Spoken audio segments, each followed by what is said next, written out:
चार गो दे देते न मार के मुआ दे। देखो हम बनावटी वाला ना है अजीत, हो नचनिया बाड़ी रिम झिम तारा संगवा ऐठ के हमारा करता कहता ऐठ के ताकल जाला को तू ही तो जानत होगबो।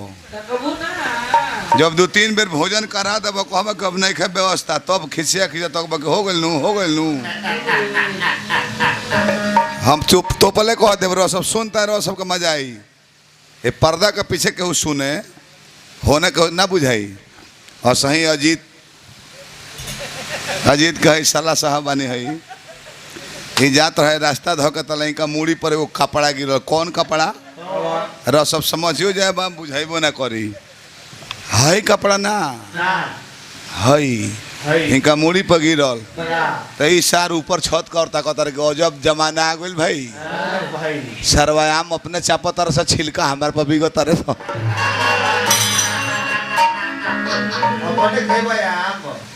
हाँ मामा अपने चापतर से छिलकवा हमार पर बिगो कहाँ अश्लील में बताओ में तारा से 5 गो चुटकुला नया नया कहबे बरा 5 गो नया नया हम जानते हैं तू याद कर लेबो।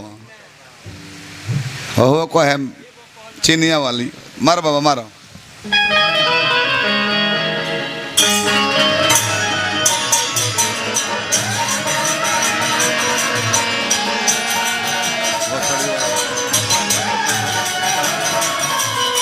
खोज ले तू मत खोज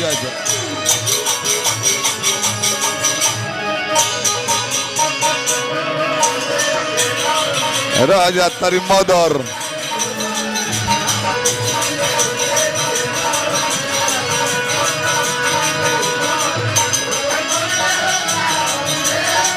अनिल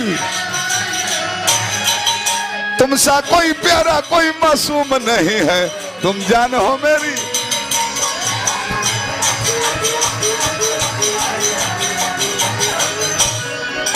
हाँ ये नहीं खे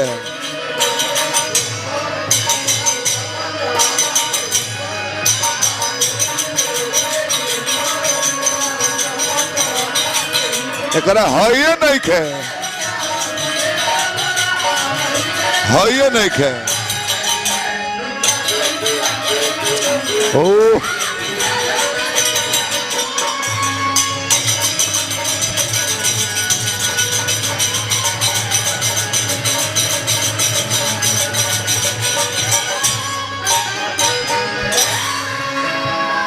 यह रानी है इनका के देख के 2 गो डांसर भाग चुकलो। सुदर्शन में से रेशमा भाग गई, कमलवास में से पिंकी भाग गई।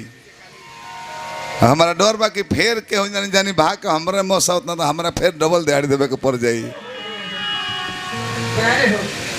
धन्यवाद बताहरा के कौन गीत गौलर ला ओ एगो और ही गौलर ला रिम झिम के देख के हमर दिल हमर जान ई जान तीनों तोहार गौलर ला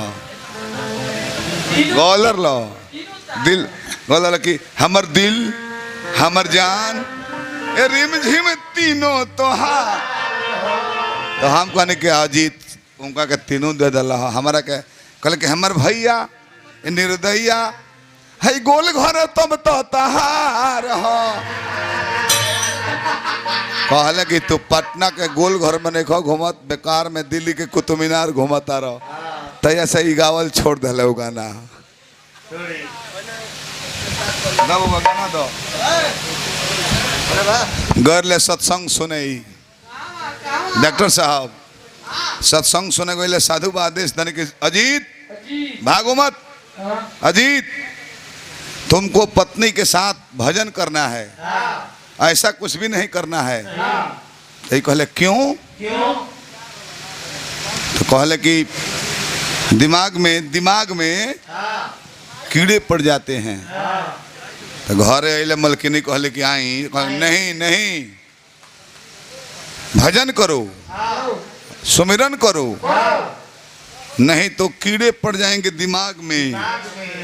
11 दिन ले मौगी से बोल लेना तो वो कहलस के राजा जी आई तो कहले नहीं कीड़े पड़ जाए, कहल कि बहुत ज्यादा कीड़े हो गए हैं, मुँह अबे की दूसरा से मुँहवा ली।